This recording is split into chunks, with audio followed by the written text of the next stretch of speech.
তুমি বীর, তুমি উন্নত মমশির, এ জাতি তোমার স্মরণ রাখিবে যুগ যুগান্তরে শির জমিন। এ জাতি পেয়েও ধরিয়া রাখিতে পারিল না তোমায়। তুমিই ছিলে জাতির অভিশাপ ঘোচানোর মৌন মোহনায়। জাতির শ্রেষ্ঠ সন্তানরা কিন্তু পৃথিবীতে বারবার আসে না, আল্লাহ পাঠায়ও না। এটা নিছক আল্লাহ প্রদত্তই বলা যায়, আল্লাহর রহস্যই বলা যায়। যে জাতি এই সমস্ত সন্তানদের ধারণ করে এবং তাদের আদর্শকে সম্মুখে রেখে আগিয়েছে, সে জাতি কিন্তু আজ পৃথিবীর ইতিহাসে অনেক আগিয়ে, তারা অনেক উন্নত শিখরে পৌঁছেছে। কিন্তু জাতি হিসাবে কি আমরা সেই সফলতা পেয়েও ধরে রাখতে পেরেছি? জাতি হিসাবে এখন আমরা ব্যর্থই। ওসমান হাদি ভাই ছিলেন আমাদের মাঝে সেই রকমই একজন মানুষ, যেটাকে আমরা বলতে পারি জাতির শ্রেষ্ঠ সন্তানই।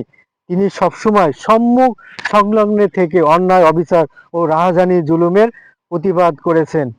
আমরা কিন্তু তাকে ধরে রাখতে পারিনি, এও তাকে কিন্তু হারালাম। জাতি হিসাবে কি আমরা সফল, না আমরা ব্যর্থ?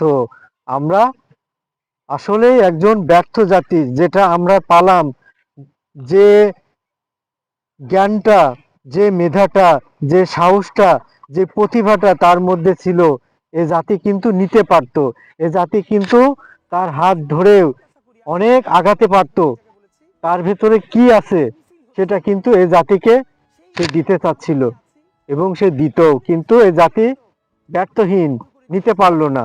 হাদি কিন্তু ওসমান হাদি সে একজনেই হয়, তার দ্বিতীয় কখনোই হয় না, হয়তোবা হবেও না। রাজনীতির বলির পাঠা হয়ে সে আজকে আমাদের মাঝে নেই। সত্যি তার মতো একজন ব্যক্তিকে আমরা হারালাম। আমরা সবাই হাদি ভাইয়ের জন্য অন্তরের অন্তঃস্থল থেকে দোয়া করব, আল্লাহ তাআলা যেন ওনাকে বেহেশতের সর্বোচ্চ মর্যাদা লাভ করেন। শহীদ হাদি ভাইয়ের জন্য আমরা সবাই দোয়া করব। আমিন।